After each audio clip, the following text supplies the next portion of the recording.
전능하사 천지를 만드신 하나님 아버지를 내가 믿사오며 그 외아들 우리 주 예수 그리스도를 믿사오니 이는 성령으로 잉태하사 동정녀 마리아에게 나시고 본디오 빌라도에게 고난을 받으사 십자가에 못 박혀 죽으시고 장사한 지 사흘 만에 죽은 자 가운데서 다시 살아나시며 하늘에 오르사 전능하신 하나님 우편에 앉아 계시다가 저리로서 산자와 죽은 자를 심판하러 오시리라. 성령을 믿사오며 거룩한 공예와 성도가 서로 교통하는 것과 죄를 사하여 주시는 것과 몸이 다시 사는 것과 영원히 사는 것을 믿사옵나이다. 아멘. 오늘 우리가 함께 나눌 하나님 말씀은 창세기 19장 23절에서 29절까지 말씀입니다. 구약성경 24페이지, 제가 가진 성경 24페이지에 있는데요. 창세기 19장 23절에서 29절까지 말씀 우리 화면에 떠져 있으니까 우리 같이 합독하여 읽도록 하겠습니다. 롯이 소알에 들어갈 때 해가 돋았더라. 야훼께서 하늘 곧 야훼께로부터 유황과 불을 소돔과 고모라에 비같이 내리사 그 성들과 온 들과 성에 거주하는 모든 백성과 땅에 난 것을 다 엎어 멸하셨더라. 롯의 아내는 뒤를 돌아보았으므로 소금 기둥이 되었더라. 아브라함이 그 아침에 일찍이 일어나 야훼 앞에 서 있던 곳에 이르러 소돔과 고모라와 그 온 지역을 향하여 눈을 들어 연기가 옹기가마의 연기같이 치솟음을 보았더라. 하나님이 그 지역의 성을 멸하실 때에 곧 롯이 거주하는 성을 엎으실 때에 하나님이 아브라함을 생각하사 롯을 그 엎으시는 중에서 내보내셨더라. 아멘. 우리 비록 줌으로 예배를 드리긴 하지만은 우리 대면 예배 때 했던 것처럼 우리 가슴에 손을 얹고 우리 같이 우리의 고백을 따라함으로 예배를 드리기를 원합니다. 우리 늘 하셨던 것처럼 가슴에 손을 얹으시고 이렇게 고백을 따라해 주시기 바랍니다. 나사렛 예수의 이름으로 나는 거룩한 하나님의 자녀입니다. 그리고 이번에는 다른 사람들을 위해 축복하는 시간 가지길 원합니다. 화면에 있는 사람들을 이제 여러분 생각하면서 축복하면서 이렇게 같이 고백하길 바랍니다. 나사렛 예수의 이름으로 우리는 사랑받는 하나님의 자녀입니다. 예, 우리의 고백을 같이 나누신 줄로 믿습니다. 우리의 고백이 하나님이 주신 우리의 정체성을 확인하는 그런 고백이 되어졌을 줄로 믿습니다. 오늘 우리가 함께 나눌 그 하나님의 말씀의 제목은 동화되어버린 크리스천입니다. 동화되어버린 크리스천. 그 말씀을 같이 나누면서 하나님이 주신 은혜를 나누길 바랍니다. 오늘 나눌 인물은 바로 롯입니다. 우리 한동안 롯이라는 인물이 성경 창세기에서 우리가 계속 보다가 잠시 사라졌던 인물, 그러나 오늘 다시 등장하게 되는 인물입니다. 사실 창세기 12장에 하나님이 아브라함을 부르셨을 때에 맨 처음에 봤던 인물, 그 등장했던 그 중에는 롯이라는 인물이 있었습니다. 근데 그 롯이라는 인물이 아브라함과 쭉 같이 다녔고 또 아브라함이 하란 땅을 떠났을 때 같이 나왔던 그런 인물로서 우리가 롯을 생각할 때 그 사람이 하나님을 믿는 사람이었냐 아니냐라는 관점으로 봤을 때는 분명히 그는 하나님을 믿는 사람이었던 것은 분명합니다. 그런데 우리가 흔히 성경의 인물, 위대한 인물, 성경의 위인이라고 불리는, 즉 우리가 본받고 싶고 닮고 싶은 어떤 존경할 만한 신앙의 인물로서 롯을 말하는 경우는 거의 없죠. 흔히 기도할 때 하나님 뭐라고 합니까? 다니엘 같은 지혜를 주시고 다윗 같은 용맹함을 주시고 모세 같은 지도력을 주시고 아브라함 같은 믿음을 주시고 이런 식의 기도는 많이 하지만 롯과 같은 믿음을 주십시오라고 기도하는 경우는 거의 없잖아요. 왜 그렇죠? 롯의 믿음이 그가 믿음이 없었다고 말할 수는 분명히 없는데 우리가 본받을 만하고 뭔가 존경할 만한 닮고 싶을 만한 그런 믿음은 또 아니었기 때문입니다.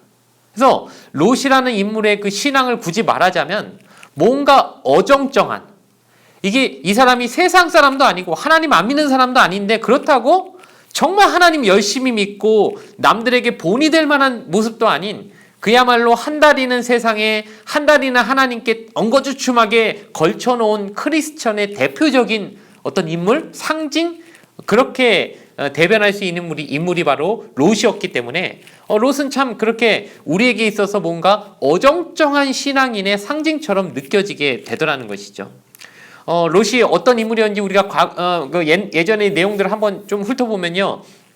롯이 아브라함을 쫓아서 하란 땅에서 나온 인물이죠. 그러니까 거기까지는 정말 잘한 선택이었습니다. 아브라함이 하나님을 선택하면서 본토를 떠나 친척을 떠나 나올 때 유일하게 한 명만 그 친척 중에 쫓아나온 게 바로 조카 롯이었습니다. 아브라함을 같이 따라 나온 그 믿음의 결단만큼은 정말 훌륭한 것이었습니다. 근데 그 뒤부터 롯이 뭔가 조금 삐딱선을 타기 시작합니다. 어떻게 되죠? 맨 처음에 돈이 많아지고 재산이 많아지니까 삼촌하고 자꾸 갈등을 일으키게 되죠. 그랬더니 삼촌이 네가 그러면 좋은 땅을 선택해라. 너한테 먼저 선택권을 줄게. 이러니까 롯이 어떻게 합니까? 뭐 예의상으로라도 삼촌 제가 나이도 어린데 삼촌이 먼저 좋은 땅 선택하세요. 이렇게 말해도 좋으련만 아주 이기적으로 그런 제안이 오자마자 그냥 즉시로 어떻게 해요? 그냥 자기가 좋은 땅 먼저 차지해버리죠. 자기 눈에 보기에 더 부자가 될 것 같고 더 기름지고 더 화려한 생활을 할 것 같은 소돔 땅을 먼저 냉큼 차지해버리는 그 어떤 이기적인 모습, 거기서부터 이 롯의 모습이 뭔가 어긋나기 시작하죠. 자, 그랬더니 그 다음에 14장에 보니까 롯이 그 땅에서 잘 되는 게 아니라 오히려 막 전쟁이 일어나니까 전쟁 포로가 돼버립니다. 목숨이 위험한 상황이 펼쳐지니까 누가 도와줍니까? 또 삼촌 아브라함이 와가지고 자기가 데리고 있던 그 318명의 그 사병들을 데리고 와가지고 롯을 극적으로 구출해주지 않습니까? 자, 그 정도까지 삼촌이 이렇게 은혜를 베풀고 또 이제 삼촌의 모습이 진짜 복된 모습인 걸 깨달았다면 저는 그때 롯이 소돔 땅을 떠났어야 된다고 생각합니다. 근데 롯은 여전히 소돔 땅을 못 떠나요. 왜 그렇죠? 미련이 있기 때문입니다. 소돔 땅에 있으면 왠지 더 부자가 될 것 같고 소돔 땅에 있으면 뭔가 더 아주 그냥 화려한 문화를 누릴 수 있을 것 같은 그 재미가 있으니까 도저히 그 땅을 못 떠나겠는 거예요. 그러니까 그 삼촌에게 의해서 구사일생으로 구출받고 나서 그 혹독한 그 시련을 소돔 땅에서 겪고 나서도 소돔 땅에 대한 미련 때문에 그 땅을 떠나지 않고 있다가 오늘 읽은 그 본문 말씀에 이르러서 오늘 19장 말씀에 이르러서 롯이 결국 소돔 땅에 대한 미련 때문에 그 땅에 있다가 아주 엄청난 비극을 맞게 되는 상황을 우리는 오늘 본문 말씀을 통해 살펴보게 될 것입니다. 우리가 오늘 그 롯의 모습을 통해서 로마서 12장 2절에 주님이 우리에게 주신 명령이 있습니다. 너희는 이 세상을 본받지 말고 이 세상을 변화시켜야 된다라고 하셨던 그 말씀의 의미를 다시 한번 생각해 보면서 정말 롯과 같은 크리스천이 되면 안 되겠다. 뭔가 어정쩡한 그런 모습의 신앙인으로 살지 말고 아브라함과 같은 신앙인으로 살게 되는 그런 은혜가 있게 되기를 주님의 이름으로 소원합니다. 첫 번째로 살펴볼 것은 어정쩡한 신앙입니다. 우리 오늘 다 본문은 길어서 다 읽진 않았지만 19장의 1절의 말씀을 보면요. 저녁 때에 그 두 천사가 소돔에 이르니 마침 롯이 소돔 성문에 앉아 있다가 그들을 보고 일어나 영접하고 땅에 엎드려 절하며 이렇게 나와 있습니다. 자, 아브라함에게 갔던 3명의 사람 중에 1명은 하나님이었고 둘은 천사였다고 얘기했어요. 자, 근데 그 하나님은 이제 하늘로 올라가시고요. 2 천사만이 소돔 땅에 이르게 된 거예요. 자, 소돔 땅에 이르렀는데 롯이 어디에 앉아 있었다고 돼 있냐면 성문에, 소돔 성문에 앉아 있었다고 돼 있습니다. 여기 이것이 굉장히 중요한 의미가 있습니다. 여러분 문화적으로 보면요. 그 시대에 성문에 앉아 있을 수 있는 정도의 사람이면은 그 지역에서 나름 유지입니다. 유지 아시죠? 여러분 그 지역에서 나름 힘이 있는 사람, 발언권이 있는 사람. 왜냐하면은 그 당시 사람들은 뭔가 분쟁이 있으면요 어디 와서 그 분쟁을 해결해 달라고 했냐면은 그 도시의 성문에 이르러갖고 성문에는 항상 그 도시의 어떤 연장자들 좀 이렇게 발언권이 있는 사람들이 앉아 있었다고 해요. 그러니까 그 사람들에게 가가지고 이 문제를 해결해 달라고 우리 분쟁을 좀 판결해 달라고 이렇게 말을 할 수 있는 즉 뭔가 그 도시에 일어나는 문제에 대해서 이렇게 저렇게 말할 수 있는 판결을 내릴 수 있을 만한 권한이 생긴 사람들이 성문에 앉아 있을 수 있었다는 거예요. 그런데 롯이 이제 소돔성의 성문에 앉아 있을 정도까지 올라왔다는 건 무슨 얘기냐? 이제 제법 그 도시에서 좀 자리가 잡혔다는 얘기죠. 어느 정도 이제 지위가 생겼다는 얘기죠. 그 정도까지 올라오는 동안 롯이 얼마나 나름 그 소돔성에서 뭐랄까요, 세상과 좀 타협할 만한 삶을 얼마나 많이 살았겠습니까? 우리가 안 봐도 유추할 수 있죠. 그 정도까지 그 악한 성에서 지위가 올라가기까지는 얼마나 불법과 나름의 타협적인 삶을 살았을까.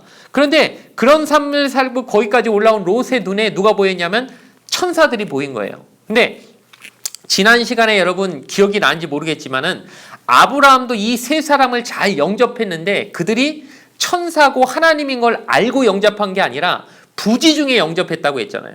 왜 그렇죠? 하나님 믿는 사람으로서 이웃에게 사랑을 베푸는 게 마땅하다고 생각했기 때문에 누군지는 모르지만 그들을 잘 섬겼는데 알고 보니 그들이 하나님이었고 천사였다는 것처럼 롯도 이 시간에 그들이 천사인 줄 알고 섬겼다기보다는 그도 역시 하나님 믿는 사람이었기 때문에 하나님의 말씀대로 그들을 잘 섬겼다고 보는 것이 맞습니다. 즉 롯이 어쨌든 마음속에는 하나님이 계시고 하나님 섬기는 사람의 정체성은 가지고 있었다는 걸 이 본문에서 우리가 알 수 있어요. 자, 그런데 이 두 천사가 롯의 그 제안에 대해서 이렇게 말합니다. 2절에 보니까 이르되 내 주여 돌이켜 종의 집으로 들어와 발을 씻고 주무시고 일찍이 일어나 갈 길을 가소서. 그들이 이르되 아니라 우리가 거리에서 밤을 새우리라. 천사들이 롯이 우리 집에 와서 좀 하룻밤 머무세요 하는데도 불구하고 싫어, 우리 밖에서 세울 거야, 거리에서 세울 거야. 요즘 말로 하면 뭐예요? 노숙하겠다는 얘기잖아요. 너희 집에 안 갈 거야, 나 노숙할 거야 우리, 이런 식으로 말하니까 롯이 그들에 대해서 막 간청을 합니다. 안 됩니다, 안 됩니다. 절대 여기 이 도시가 얼마나 험악한지 모르시나 본데 여기 그냥 노숙할 수 있는 데가 아닙니다. 사람들이 얼마나 무서운 사람들이 여기 사는지 몰라요. 소돔성이 얼마나 험악한 데인지 모르시고 그런 소리 하시지 큰일 납니다. 우리 집에 빨리 가십시오라고 이렇게 막 간청을 합니다.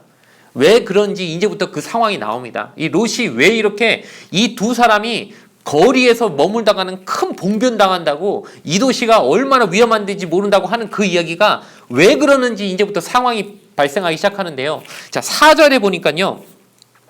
그들이 눕기 전에 그 성사람 곧 소돔 백성들이 노소를 막론하고 원근에서 다 모여 그 집을 에워싸고 롯을 부르고 그에게 이르되 오늘 밤에 내게 온 사람들이 어디 있느냐 이끌어내라, 우리가 그들을 상관하리라. 이렇게 하면서 롯의 집을요, 소돔 사람들이 갑자기 포위합니다. 막 노소를 불문하고 이랬으니까 젊은 사람, 나이 든 사람 상관없이 아주 그냥 그 도시에 있는 사람들이 그냥 전부 다 모인 거예요. 그냥 이 사람 저 사람 할 거 없이 다 모였어요. 보편적인 사람들이. 자, 왜 모였는지 보니까 롯한테 뭐라고 말하냐면은, 야, 너희 집에 오늘 못 보던 애들 이방 우리 도시 사람 아닌 사람들이 들어왔더라? 데리고 나와. 우리가 그들과 상관하겠어. 여러분, 이 상관하다는 말이요, 어떤 의미냐면요, 굉장히 성적인 표현입니다. 그러니까 그들하고 우리가 성적인 관계를 맺어야 되겠으니까 빨리 데리고 나와, 이런 식으로 말하는 거예요. 여러분, 좀 얼마나 끔찍한 얘기가 지금 벌어지고 있는지 아시겠죠? 그러니까 이 나그네들도 지금 외적인 형상으로 뭐예요? 남성, 여성 중에 남성이에요. 그리고 소돔 사람도 지금 에워싸고 있는 사람들도 다 누구냐면 남성이에요. 남성이 남성과 성적인 관계를 지금 맺겠다고 말하는 게 무슨 의미인지 아시겠죠? 동성애가 만연한 사회예요. 자, 근데 그냥 동성애만 만연했다 이 정도가 아니라, 여러분, 그러니까 소돔이 동성애가 만연했다고 우리가 생각하기 때문에 그 동성애라는 영어 단어가 소도마이트라고 여러분 아십니까? 그 소도마이트라는 그 말이 왜 생겼냐면은 소돔이란 말에서부터 나온 거예요. 그러니까 동성애의 상징이 소돔성이었는데, 우리가 그렇게 생각하면은 소돔성이 멸망한 게 그럼 동성애 때문에 멸망한 거구나, 동성애는 멸망당할 죄구나, 이 정도로까지 막 강하게 생각하는 경우들이 있는데, 뭐 그게 꼭 동성애가 좋다는 얘기는 아니지만 어떻게 보면 그거보다 훨씬 끔찍한 수준의 죄가 범해지고 있었다는 것도 알아야 됩니다. 뭐냐면 지금 우리 흔히 그래요. 뭐 동성애를 하시는 분들도 서로 간에 합의하에 뭘 하지 억지로 강제로 하는 건 아니잖아요. 근데 지금 이 상황이 어떤 상황이냐면은 나그네들이 왔는데 그 사람들 의견도 없이 이 온 동네 사람들이 다 모여가지고 야, 끌어내, 우리가 그들과 성관계를 맺겠어. 지금 뭘 얘기하는 거죠? 아주 강제적이고 성폭력적인 방식으로 동성애를 하겠다고 지금 얘기하는 거예요.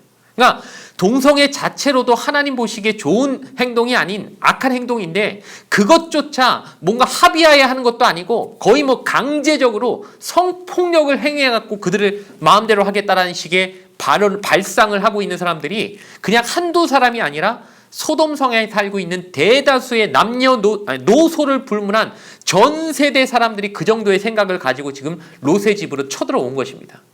여러분, 소돔의 문화라는 게 얼마나 진짜 막장이었는지 여러분 아시겠습니까? 지금 이거 하나만 보고도 이 도시가 얼마나 타락의 끝에 이르렀는지 진짜 갈 때까지 간 도시인지 우리가 알 수 있죠. 정말 말하기도 나쁘끄러운 지금 행동이 버젓이 사람들 다 보고 있는 가운데서도 이 사람들이 당당하게 빨리 내놔! 우리가 지금 하겠어라고 하면서 그냥 사람들 눈치도 안 봐요. 왜? 그 도시는 이미 그게 일반적인 상황인 거예요. 그 정도로 도시가 타락해 있어요. 그러니까 롯이 어떻게 하냐면은 그 사람들한테 와가지고 제발 이러지 마십시오. 제발 이런 나쁜 짓 하지 마십시오라고 하면서 롯도 근데 참 어처구니 없는 말을 합니다. 어떤 건지 아십니까? 자, 7절에 보니까요. 이르되 청하노니 내 형제들아 이런 악을 행하지 말라. 내게 남자를 가까이 하지 아니한 두 딸이 있노라. 청하건대 내가 그들을 너희에게로 이끌어 내리니 너희 눈에 좋을 대로 그들에게 행하고 이 사람들은 내 집에 들어왔은즉 이 사람들에게는 아무 일도 저지르지 말라. 아니 자기 집에 들어온 손님들을 지켜주겠다는 생각까지는 좋아요. 그건 참 갸륵한 생각이고 좋은 생각인데 그러면은 그것만 해야지 롯이 지금 그 사람들이 온 사람들한테 대신 뭘 하려고 하냐면은 손님들을 지키려고 누굴 내주려고 하냐면 자기 두 딸을 내주려고 해요. 내 두 딸이 있는데 아직 결혼도 하지 않은 두 딸이 있으니까 니들이 데리고 가서 마음대로 해. 여러분 이게 지금 무슨 말입니까? 아버지가 딸들을 그렇게 하면 됩니까? 그러니까 지금 롯도 지금 어떤 가치관이 어떻게 됐어요? 이미 많이 소돔 스타일로 변화돼 버렸어요. 그러니까 뭐가 옳고 뭐가 그른지 지금 어떤 가치관과 기준이 많이 지금 동화돼 버린 롯도 지금 굉장히 생각하는 거나 발상이 많이 소돔 스타일로 돼 버린 뭔가 어떤 그 뭐가 정상이고 뭐가 비정상인지에 대한 가치관이 무너져 버린 크리스천이 돼 버렸다는 사실을 여러분 이해가 가십니까? 그러니까 지금 롯이 그 도시에 살면서 알게 모르게 많이 그 문화에 젖어버린 거예요. 그러니까 생각이 많이 오염이 돼버렸어요. 자, 그랬더니 그 도시 사람들이 그 말을 듣고 롯의 말을 듣고 그래? 그럼 네 말을 따르게라고 하는 게 아니라 어떻게 하는지 아십니까? 무시합니다. 보십시오. 9절에 보니까 그들이 이르되 너는 물러나라. 또 이르되 이자가 들어와서 거류하면서 우리의 법관이 되려 하는도다. 이제 우리가 그들보다 너를 더 헤아리라고 롯을 밀치며 가까이 가서 그 문을 부수려고 하는지라. 지금 롯의 말발이 그들에게 들어가지 않습니다. 오히려 그들이 롯을 싹 무시해버립니다. 너 이 자식 언제부터 우리 도시에 와가지고 네가 뭔데 우리한테 이래라 저래라 참견이야? 너 딴 도시에서 온 사람 아니야? 네가 어디서 와가지고 우리한테 이래라 저래라 하면서 확 밀쳐버리면서 롯을 확 물리치고 문을 막 부수려고 했다는 거 이게 무슨 얘기냐?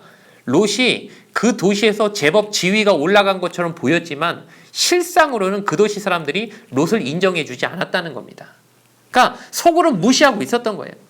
여러분 우리가 참된 크리스천으로 살지 않고 세상과 어느덧 타협적이고 한 달에 걸친 신앙으로 살다 보면요. 세상 사람들이 그냥 같이 놀 때는 야, 너 그 기독교인인데도 불구하고 우리랑 이렇게 잘 놀아주기도 하고 애가 괜찮아. 너 좀 다른 기독교인들하고는 다른 것 같아. 이런 식으로 좀 튀어주는 것 같아도요.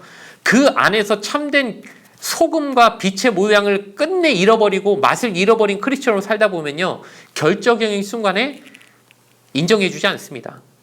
아유 저거 나이롱이야 나이롱. 저 교회 다닌다고 해도 순뻥이야 뻥. 그 사람이 하는 말을요. 귀담아 듣지 않고 그 사람 존중해주지 않는다는 얘기예요. 롯처럼 살면요. 세상 사람들이 처음에는 친해지는 것 같고 처음에는 높여주는 것 같아도요. 속으로 무시합니다. 에휴 기독교인이라면서 뭐 우리랑 다른 것도 없네 뭐. 야 우리랑 똑같은 인간이야. 이 정도 수준으로 생각하다가 결정적인 순간에는 무시해버리는 거예요. 네가 뭔데 우리한테 이래라 저래라 해. 롯이요 딱 그 상황이 돼버린 거예요. 여러분 크리스천이 세상과 동화되어 맛을 잃은 소금이 되어버리면요. 이처럼 비참하고 초라한 모습이 됩니다. 자기의 가치관도 다 무너져 버리고요. 뭐가 옳고 그른지도 다 하나님의 말씀과 세상의 가치관이 짬뽕이 돼버려가지고 자기 자신도 지금 기준을 다 잃어버리게 되고요. 그 세상에서도 결국 무시받는 모습으로 돼버리게 되더라는 것입니다. 여러분, 우리가 그런 크리스천이 되지 않도록, 맛을 잃은 소금이 되지 않도록 정신을 바짝 차리고 세상과 동화되면 안 됩니다. 세상과 동화되는 즉시 우리의 모습이 이렇게 비참한 모습, 아무에게도 인정받지 못하는 모습이 된다는 사실을 두렵게 생각하는 여러분 되시기를 주님의 이름으로 부탁을 드리겠습니다. 두 번째로 살펴볼 것은 손을 잡아 인도하시다입니다. 그 두 천사가요, 이렇게 위기에 빠진 롯을 구해줍니다. 그리고 나서 그에게 사실을, 비밀을 말해줍니다. 롯아, 우리가 사실 천사들이다. 우리가 왜 이 도시에 왔는 줄 아느냐? 이 소돔성이 너무 악하다는 얘기를 듣고 우리가 진짜 그렇게 악한지 안 악한지 보려고, 살펴보려고, 마치 그 조선시대의 암행어사들이 그 어느 도시의 어느 고을에 몰래 스며들듯이 우리가 그거 관찰하려고 이 도시에 온 건데, 보니까 진짜 이 도시가 악하구나. 저 사람들 하는 짓이 정말 하나님 두려워할지 모르는 정말 악한 자들이고 막장이고 갈 때까지 간 사람들이구나. 도저히 안 되겠다. 우리가 이 도시를 진짜 멸망시켜야 되겠다. 하나님의 명령을 받고 온 우리인데 하나님께 말씀드려서 내일 이 도시에 유황불이 내려서 이 도시를 다 태워 없애야 되겠다. 근데 보니까 너는 그나마 하나님을 믿는 사람인 것 같으니까 얼른 너희 가족들을 데리고 이 도시를 나가라. 탈출해라. 기회를, 마지막 기회를 주니까 너는 이 도시를 나가라라고 지금 천사들이 비밀을 롯한테는 가르쳐 주는 거예요. 자, 그랬더니 롯이 급해졌습니다. 우리 도시가 망한다고? 빨리 도망가야겠다. 생각해보니까 이제 자기 가족들이라도 데리고 나가야 되겠는데, 가족이라고 하면 어디까지가 가족일까요, 여러분? 그 경계가 참 애매하죠. 롯이 딱 생각하기를 자기 아내와 두 딸, 그리고 그 두 딸과 이제 결혼하려고 하는 예비 사위들까지 자기 가족으로 생각한 것 같아요. 그래서 예비 사위들한테 가가지고 얘기를 합니다. 이보게들, 우리 도시가 곧 멸망한다네. 빨리 우리와 같이 나가세. 라고 했더니 그 사위들이 이제 앞으로 장인이 될 그 말을 고지곧대로 잘 들었을까요? 아니면 무시했을까요? 성경을 보겠습니다. 14절에 보니까요. 롯이 나가서 그 딸들과 결혼할 사위들에게 말하여 이르기를 야훼께서 이 성을 명하실 터이니 너희는 일어나 이곳에서 떠나라 하되 그의 사위들은 농담으로 여겼더라. 무슨 상황인지 아시겠죠? 앞으로 장인이 될 사람이 얘기하는데도 사위들이 고지곧대로 안 듣습니다. 무슨 소리를 하세요? 장인어른, 좀 말 같은 소리를 하십시오. 갑자기 하늘에서 무슨 유황불이 떨어집니까? 이렇게 멀쩡한 하늘에. 좀 정신이 어떻게 되셨어요? 노망 드셨어요? 하면서 그 말을 고지곧대로 안 들었다는 거예요. 우습게 들었다는 거예요. 이 얘기가 무슨 얘기인지 아십니까? 지금 롯의 말의 영향력이 가정 안에서도 제대로 발휘되지 못하고 있더라는 것이죠. 왜 그럴까요? 맛을 잃어버렸기 때문입니다. 세상에서 영향력을 못 발휘하는 그 롯이 가정 안에서든 그 말이 제대로 먹히겠습니까? 자식들에게도 사위들에게조차 제대로 그 말발이 안 서는, 그야말로 완전히 하나님의 사람으로서의 영향력이 사라져버린 롯의 비참한 모습을 보여주는 거예요. 사위들이 말을 안 듣습니다.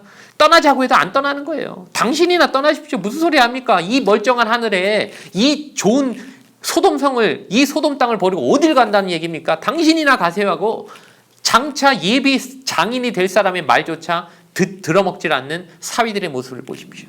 그랬더니 이제는 롯도 번민합니다. 롯도 이제 곧 이 성이 망한다고 하는데도요, 자꾸 주춤주춤합니다. 왜 그럴까요? 여전히 이 성에 남겨두고 있는 것들이 있으니까 미련을 못 버리는 거죠. 하나님은 지금 당장 떠나라고 했는데 롯이 보니까는 집안에 곳곳에 숨겨둔 금은, 보화, 폐물, 그리고 장롱 깊숙이 숨겨둔 그 집문서, 땅문서 같은 것들을 생각하니까요, 못 떠나게 하는 거예요. 도저히. 여기 떠나면 저거 어떻게든 좀 복덕방에 내놓고 팔아가지고 현금화 시켜가지고 가고 싶은데, 그러려면 시간이 걸리는데 하나님은 당장 떠나라고 하고 롯은 막 지금 미련을 못 버리고 있는 겁니다. 예전에 그런 얘기를 들은 적이 있습니다. 진짜 그런지 아닌지 모르겠는데요. 어느 나라에 가면요, 원숭이를 잡는 방법이 있대요. 원숭이를 어떻게 잡습니까? 그 빠른 원숭이를 얼마나 재빠릅니까? 나무를 타고 다니는데 사람이 원숭이 잡기 힘든데요. 매우 쉬운 방법이 있대요. 뭐냐면 아주 좁은 병 같은 거 하나를 갖다 놓고 그 속에다가 원숭이가 좋아하는 음식들을 집어 넣으면요, 원숭이가 그걸 잡으려고 병 속에 손을 쏙 집어 넣으면요, 그게 쏙 들어가서 그걸 딱 잡는데 빼내려면 못 빼낸답니다. 왜? 주먹 쥐고서는 그 병에서 손을 빼낼 수가 없다는 거예요. 그러니까 원숭이가 그런 미련한 게 그냥 그걸 딱 놔버리면 되는데 이 먹을 거에 대한 미련을 못 버리고 손을 못 놓는 거예요. 주먹을 못 펴는 거예요. 그러니까 사람들이 막 원숭이 그 손 집어넣자마자 잡으려고 쫓아오면요. 빨리 그거 펴고 도망가야 되는데 이 미련을 못 버려서 그 병에서 손을 못 빼내다가 사람들한테 붙잡힌다는 거예요. 이 똑같은 모습이 지금 누구에게 있습니까? 롯에게 있는 거죠. 아이 지금 재물이 중요합니까? 목숨이 중요합니까? 목숨을 살려주시겠다고 하나님이 그래도 기회를 주셔도 이성이 멸망하니까 빨리 나오라고 지금 하나님이 하시는데도 롯은 미련을 못 버립니다. 못 떠나겠는 거예요. 이걸 바라본 하나님이요. 두 천사가 너무 답답해가지고요. 어떻게 하는지 아십니까? 16절에 한번 볼게요. 그러나 롯이 지체함에 그 사람들이 롯의 손과 그 아내의 손과 두 딸의 손을 잡아 인도하여 성 밖에 두니 야훼께서 그에게 자비를 더하심이었더라. 두 천사가요 손을 잡고 나옵니다. 근데 여러분 두 천사가요 손을 잡고 나오려면요 최대 몇 명까지 데리고 나올 수 있습니까? 한번 계산해 보세요. 두 사람이 손잡고 나오려면요 최대 몇 명까지? 두 팔이 있으니까 4명이잖아요. 성경에 정확히 4명이 나옵니다. 롯의 아내 그리고 두 딸 4명. 두 천사가요 얼마나 급했냐면은 이 머뭇머뭇거리고 미련을 못 버리고 있는 두 사람들을 어떻게든 살려주려고요 양손을 잡고 이렇게 나오는 거예요. 자, 갑자기 이게 소리가 나가지고 소음이 나는데 여러분 이해해 주시기 바랍니다. 자, 두 손을 잡고 이렇게 나오니까요 4명 겨우 데리고 나오는 거예요. 4명 겨우 데리고. 자, 4명을 데리고 소돔성으로 하도 이 롯을 가만히 놔두면은 유황불이 떨어질 때까지 나올 것 같지 않으니까 미련이 너무 많아서 그냥 머뭇머뭇거리고 있으니까 두 천사가 급하니까 그냥 양손에 한 명씩 잡고 4명을 끄집어 롯의 가족 4명을 끄집어 들고 나오는 거예요. 자, 4명이 이제 겨우 나왔습니다. 그랬더니 롯이 하나님 앞에 뭐라고 다시 부탁을 하느냐 봤더니 17절에 보니까 그 사람들이 그들의 밖으로 이끌어낸 후에 이르되 도망하여 생명을 보존하라. 돌아보거나 들에 머물지 말고 산으로 도망하여 멸망함을 면하라 했더니 롯이 그들에게 이르되 내 주여 그리 마옵소서. 주의 종이 주께 은혜를 입었고 주께서 큰 인자를 내게 베푸사 내 생명을 구원하시오나 내가 도망하여 산까지 갈 수 없나이다. 두렵건대 재앙을 만나 죽을까 하나이다. 보소서 저 성읍은 도망하기에 가깝고 작기도 하오니 나를 그곳으로 도망하게 하옵소서. 이는 작은 성읍이 아니니까 내 생명이 보존되리이다 하면서 롯이 지금 마지막까지 미련을 못 버리니까 어떤 식으로 말하느냐. 하나님은 지금 산으로 도망가라고 하시는데 롯이 산에는 못 가게 도저히 내가 산까지는 못 가겠습니다. 우리 소돔성 근처에 보면은 조그만 도시가 하나 있습니다. 하나님.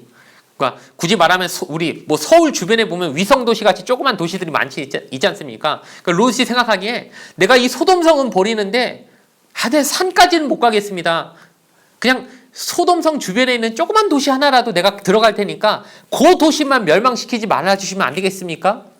하나님 앞에 지금 이상한 제안을 하는 거예요. 이상한 거래를 하는 거예요. 자기가 도저히 버리기가 싫은 그 마지막 미련이 있으니까 소돔성은 떠나더라도 그 주변에 머물고 싶은 그 마음이 있는 거예요. 그랬더니 하나님이 그 부탁을요. 하나님이 진짜 마음이 넓으신 게 들어주세요. 그래 알았다. 그럼 내가 그 성 하나는 내가 멸망시키지 않을 테니까 넌 그 성으로 들어가라. 그 성이 어디냐면 소알성이에요. 예, 성경에 나옵니다. 소알성이라는 데 들어갑니다. 그랬더니 이제 소알성에 들어가니까 하나님이 소돔과 고모라에 드디어 그 유황불을 하늘에서부터 내려주셔서 도시를 완전히 파멸시키시고 완전히 잿더미가 되도록 만들어버리십니다. 자, 이 소돔성이 멸망하는데 불구하고 롯의 가족만큼은 그 소알성에 안전하게 있을 수 있게 됐습니다. 근데 여러분 여기서 알 수 있는 게 뭐죠? 롯이 잘나가지고 롯이 그 성을 알고서 빠져나온 게 아니라 롯은 끝까지 미련을 못 버리고 주저하고 멸망당하기 직전까지 있었지만 누가 그들을 건져내신 것입니까? 두 천사를 보내셔서 아예 손을 붙잡고 꺼내주신 분이 누구십니까? 하나님이에요. 하나님이 은혜예요. 여러분 우리가 구원받은 게 알고 보면 우리가 하나님 믿어서 내가 성경 말씀 읽고서 믿음이 생겨서 예수 믿고 구원받은 줄 아십니까? 아니에요. 우리는 아무 능력도 없어요. 우리는 하나님이 가르쳐 주셔도 이 세상에 대한 미련 때문에 하나님 선택하지 못했을 사람들이에요. 하나님이 은혜로 우리를 어거지로 끄집어 주시니까 하나님 믿게 된 거예요. 진짜. 우리가 이 사실을 오해하면 안 됩니다. 게다가 한 가지 더 있습니다. 여러분, 우리가 정말 하나님 믿고 사는 게요, 내가 잘나서 된 게 아닙니다. 여기 보면요, 오늘 본문에 읽은 말씀인데 29절 말씀 한번 보겠습니다. 29절 말씀. 하나님이 그 지역의 성을 멸하실 때, 곧 롯이 거주하는 성을 엎으실 때 하나님이 아브라함을 생각하사 롯을 그 엎으시는 중에서 내보내셨더라. 한 가지 더 변수가 나옵니다. 뭐죠?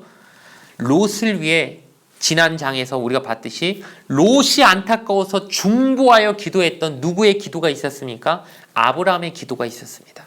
하나님이 그 아브라함의 기도를요, 그냥 잊어버리지 않으시고 아브라함의 기도를 생각하시면서 롯을 구해주신 거예요. 여러분, 여러분을 위해 지금 누군가 기도하는 사람이 있을 줄 믿습니다.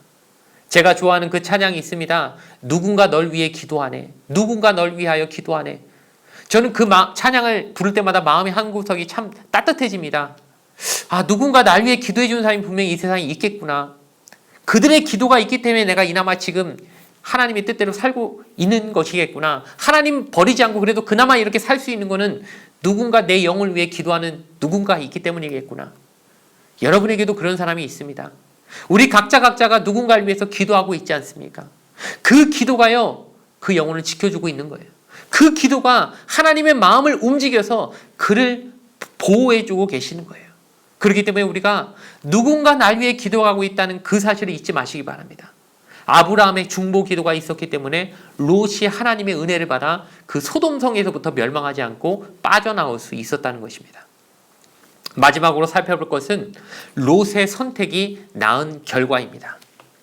여러분, 우리가 13장에서 보았던 것처럼 롯은 소돔 땅을 선택했습니다. 아브라함이 롯아, 네가 좋은 땅 선택했을 때 롯은 주저하지 않고 소돔 땅을 택했죠. 이유는 뭐였습니까? 그 땅이 영적으로 풍요로워서요? 하나님을 더 잠시 섬길 수 있는 땅인 것 같아서요? 아니죠. 우린 잘 압니다. 철저히 물질 때문에 롯은 그 땅을 택했습니다. 그 땅에 가면 기름지고 풍요롭기 때문에 내가 재산을 더 많이 얻을 수 있을 거야. 부자가 될 수 있을 거야. 거기 가면 내가 잘 살 수 있을 거야. 이 욕심이 들어서 롯은 소돔 땅을 택한 것입니다. 결국 롯이 소돔 땅 택한 이유는 하나밖에 없었죠. 물질 때문이었습니다. 그런데 그 이유가 어떻게 됐습니까? 그 목적이었던 물질이 어떻게 됐습니까? 소돔 땅이 유황불에 멸망하면서 다 잿더미가 돼버렸습니다. 하나도 남김없이 다 타버리고 롯은 빈털터리가 돼버렸습니다. 게다가 롯이 그 땅을 선택했던 그 롯의 재산뿐만 아니라 롯에게 무엇이 남았습니까? 롯의 가족들이 어떻게 됐죠? 맨 먼저 아내는 어떻게 됐습니까? 오늘 말씀처럼 뒤 돌아보다가 소금 기둥이 돼버렸죠. 우리가 잘 아는 얘기입니다. 롯의 아내가 소금 기둥이 된 사건. 어떤 사람은 그렇게 물어보기도 합니다. 아이, 하나님 너무하십니다. 아이, 사람이 가다 보면 뒤도 한번 돌아볼 수 있지, 뒤를 한번 돌아봤다고 그냥 소금 기둥을 만드시는 게 말이 됩니까? 하면서 하나님이 너무하셨다고 말하는 사람도 있습니다. 근데 여러분, 뒤를 돌아봤다는 게 그냥 시각적으로 우리 시선이 여기도 보고 저기도 보죠. 그러니까 한번 뒤에 돌아볼 수도 있는 거 아닙니까? 막 뒤에서 막 뭐가 불이 막 내려오는 것 같고 막 뭐가 터지는 소리가 나니까 궁금해서라도 한번 뒤돌아보는 이 정도의 돌아보는 걸 말하는 게 아니라, 여기서 뒤를 돌아봤다는 건요, 거기를 포기하지 못하고 그쪽으로 다시 돌아가려고 하고, 내가 내 재산이 저기 다 있는데 내 재산이 불타는 걸 보면서 내가 도저히 저 재산을 놓고는 내가 못 가겠다. 내 차라리 저 불타는 내 재산과 함께 내가 같이 거기 가서 같이 망할지언정 내가 도저히 이 길로 못 가겠다라고 자기의 길을 완전히 돌이키려고 했던 그 모습이 있었기 때문에 하나님이 그에게 소금 기둥이 되게 하셨다는 겁니다. 그러니까 롯의 아내는 자기 재물을 포기하지 못한 거예요. 내가 차라리 저 재물 포기하고 사느니 죽어버리겠다. 그 정도의 마음을 가지고 뒤를 돌아봐서 소돔성으로 돌아가려고 했기 때문에 하나님이 그 여인이 소금 기둥이 되게 하셨다는 거예요. 이제 두 딸은 어떻게, 아내는 소금 기둥이 되어버렸습니다. 아내를 비참하게 잃어버렸습니다. 두 딸만 남았는데 이 두 딸은 어떻게 됐을까요? 재밌는 내용이 나옵니다. 30절에 보니까요, 롯이 소알에 거주하기를 두려워하여 두 딸과 함께 소알에서 나와 산에 올라가 거주하되 그 두 딸과 함께 굴에 거주하였더니. 여러분, 소알 땅으로 간 이유가 뭐였습니까? 하나님이 진즉에 야 너 산으로 도망가라, 산에 가서 안전하게 숨어 있어라 했더니 자기의 미련이 있어가지고 소돔 땅에 어떻게든 근처에라도 있고 싶어가지고 소알성에 살게 해주세요, 소알성만은 망하지 않게 해주세요, 막 이렇게 간절히 빌었더니 하나님이 용납해 주신 거잖아요. 근데 결국 소알성에 살 수 있느냐? 못 삽니다. 왜? 빈털터리가 돼버렸거든요. 아니 어디에 살려면 그래도 최소한 어디 집이라도 얻을 만한, 월세라도 살 만한 돈이 있어야 되는데 소돔성에 재산 다 놔두고 와가지고 롯이 지금 빈털터리가 돼버렸어요. 소알성에도 못 살아요. 소돔성은 망해버리고 소알성은 돈이 없어서 못 살아요. 그러니까 어디로 가게 되느냐? 결국 하나님이 말한 것처럼 산으로 가버리게 되는 거예요. 그러니까 진즉에 가지, 산은 도저히 못 가겠다고 해가지고 산에 안 갔는데 결국 돈이 없으니까는 산으로 가게 되는데 어디에 거주하게 되느냐? 동굴에 거주하게 돼요. 사람이 거의 짐승 수준으로 내려앉아 버립니다. 동굴에 들어가서 살아야 되는, 두 딸과 아버지가 동굴에 들어가서 살아야 되는 비참한 지경까지 이르게 된 것입니다. 그랬더니 이 두 딸이요, 얼마나 참 끔찍한 생각을 하게 되느냐? 둘이 서로 얘기를 합니다. 두 딸끼리. 그래 놓고는 야 우리가 이제 결혼을 해야 애를 낳는데 우리 결혼해야 될 대상들도 저 소돔성에 같이 있다가 망해버려서 죽어버리고 우리가 이제 누구랑 결혼하니? 어쩔 수 없다. 우리 아버지하고 우리가 같이 잠자리를 가지자. 참 말하기도 남사스러운 일이죠. 근친상간을 하자고 서로 모의를 합니다. 자, 아버지를 술을 먹여놓고 술에 골아떨어진 아버지와 첫째 딸과 둘째 딸이 같이 성관계를 맺음으로 아이를 낳게 됩니다. 그래서 첫째 딸이 낳은 아이가 모압이 되고요, 둘째 딸이 낳은 아이가 나중에 암몬 족속이 됩니다. 모압과 암몬 족속이라는 정말 이스라엘을 많이 괴롭혔던 그 두 민족이 그런 식으로 태어나게 됩니다. 그들이 촌수로 따지면 이스라엘 민족과 먼 민족이 아니에요. 그럼에도 불구하고 매우 하나님이 싫어하시는 아주 불결한, 정말 하나님이 원하시지 않는 그런 방식으로 세상에 나와버렸기 때문에 하나님으로부터 저주받은 민족들이 되어버립니다. 여러분, 자기 가족도 어떻게 됩니까? 롯은 남은 가족조차 비참하고 불행한 결과를 낳게 됩니다. 떳떳하지 못한 삶을 살게 됩니다. 아내는 뒤를 돌아보다 소금 기둥이 되고요, 두 딸은 정말 자신을 통해 아이를 낳게 되는, 정말 가족이 뭐 하나, 돈도 다 잃어버리고 가족조차 비참해지는 롯의 선택이 낳은 결과가 무엇입니까? 아브라함이 가나안 땅을 선택한 것처럼 롯은 소돔 땅을 선택했지만 아브라함과 반대대로 롯은 하나도 남김없이, 그에게는 정말 돈도 가족도 제대로 남지 않게 되는 정말 비참한 결과가 많이 그에게 남게 되었다는 것입니다. 결론을 내리겠습니다. 여러분, 크리스천이 세상의 빛과 소금이 돼야 되는 이유가 무엇인지 아십니까? 세상의 빛과 소금이 되지 않으면요, 결국 세상과 똑같아져 버립니다. 영어 단어 중에 conform이라는 것이 있습니다. 순응하다, 순화되다, 동화되다, 이런 뜻입니다. 세상과 똑같아져 버립니다. 근데 로마서 12장 2절 말씀, 아까 말한 것처럼 하나님은 우리에게 뭐라고 말씀하시느냐? 세상을 본받지 말고, 세상과 똑같아지지 말고, 세상과 컨폼되지 말고 세상을 변화시켜라. 트랜스폼해라. 컨폼하지 말고 트랜스폼해라. 세상과 똑같아지면 안 된다. 세상을 변화시켜야 된다. 너희는 빛과 소금이다. 빛이 어둠과 닮아질 수 있습니까? 빛과 어둠이 짬뽕이 될 수 있습니까? 절대 불가합니다. 빛이 있으면 어둠이 사라지는 거고요, 어둠이 있으면 빛이 없는 거예요. 근데 우린 빛이라고 하면서 세상 속에 들어가면요, 이상하게 빛도 아니고 어둠도 아닌 애매한 모습이 될 때가 많지 않습니까? 소금도 마찬가지죠. 소금이 짠맛을 내야 되는데 이게 짠 것도 아니고 뭐도 아니고 맛을 잃어버리면요, 정말 아무것도 아닌 거예요. 세상과 동화되어 버리면은 크리스천의 정체성이 사라져버린 것입니다. 근데 롯이 소돔 땅에서 어떻게 살았느냐? 그 사람들과 다른 것도 아니고 그렇다고 똑같다고 말하기도 뭐한 애매한 모습으로 소돔 땅에서 그냥 잘 먹고 잘 사는 것만 추구하고 살다 보니까 하나님 믿는 백성으로서 어정쩡한 모습으로 그 땅에서 살게 되더라는 것이죠. 결국 그의 결과는 어떻게 됐습니까?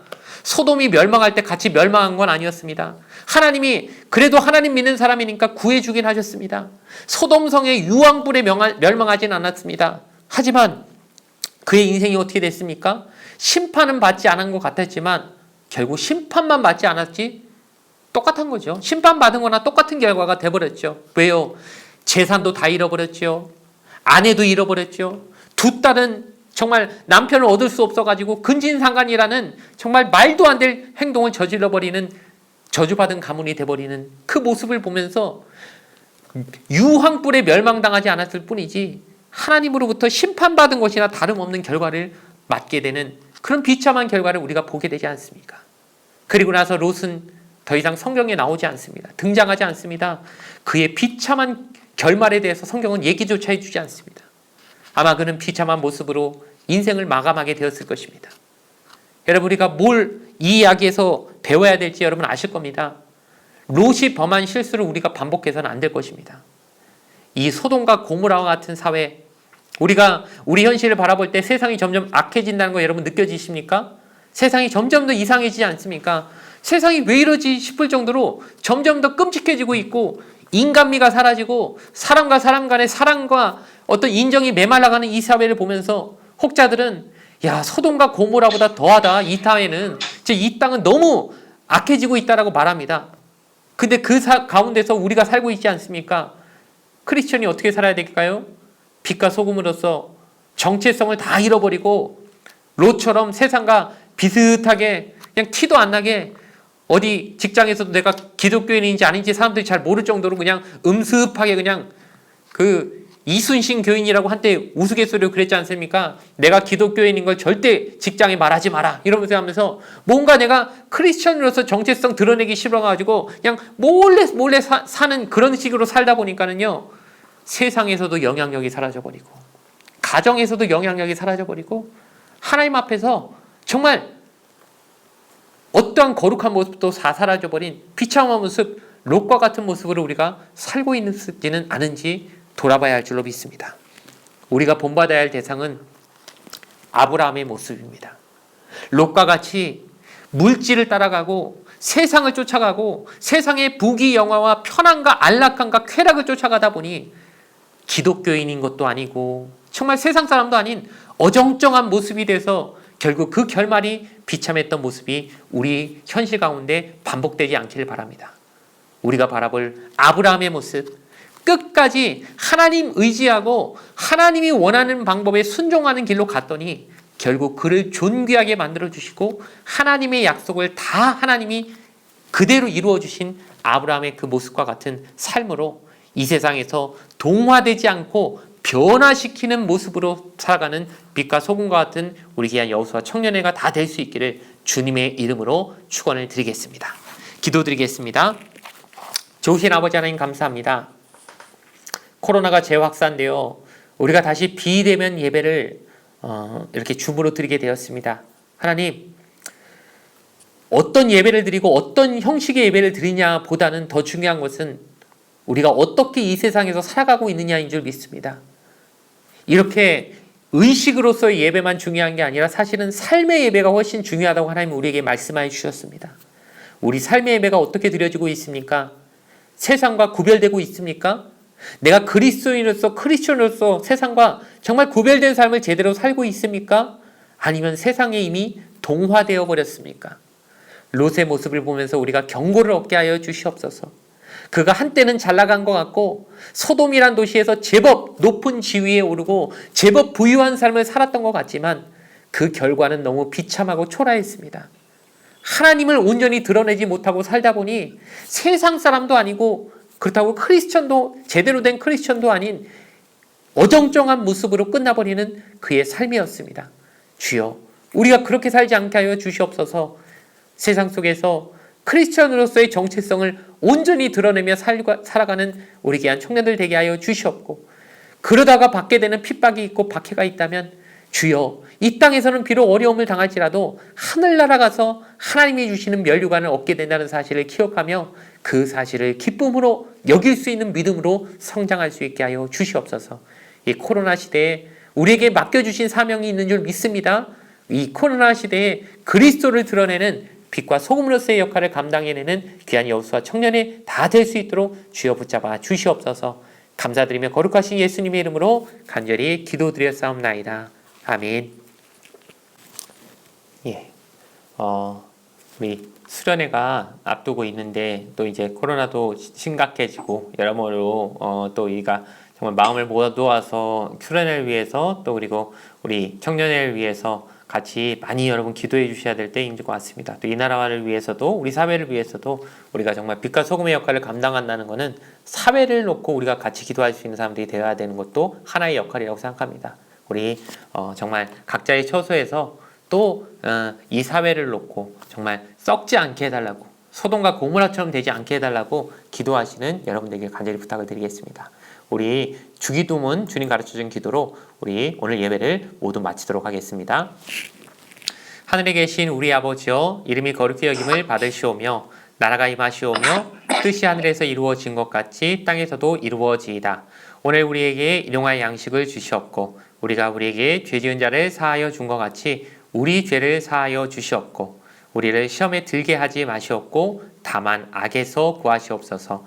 나라와 권세와 영광이 아버지께 영원히 있사옵나이다. 아멘. 이제는 우리 구주 그리스도의 크신 은혜와 아버지 하나님의 극진하신 사랑과 성령님의 내주인도 교통하심이 롯과 같이 이 세상에 동화되어 버린 크리스천이 아니라 아브라함과 같이 세상을 변화시키는 빛과 소금된 크리스천으로 살겠노라고 이 시간 다짐하는 모든 하나님의 백성들 그리고 영상으로 이 예배를 후에 드리게 될 모든 하나님의 백성들 그 삶 가운데 영원토록 함께 하시길 간절히 축원하옵나이다. 아멘. 이상으로 청년 예배를 모두 마치도록 하겠습니다.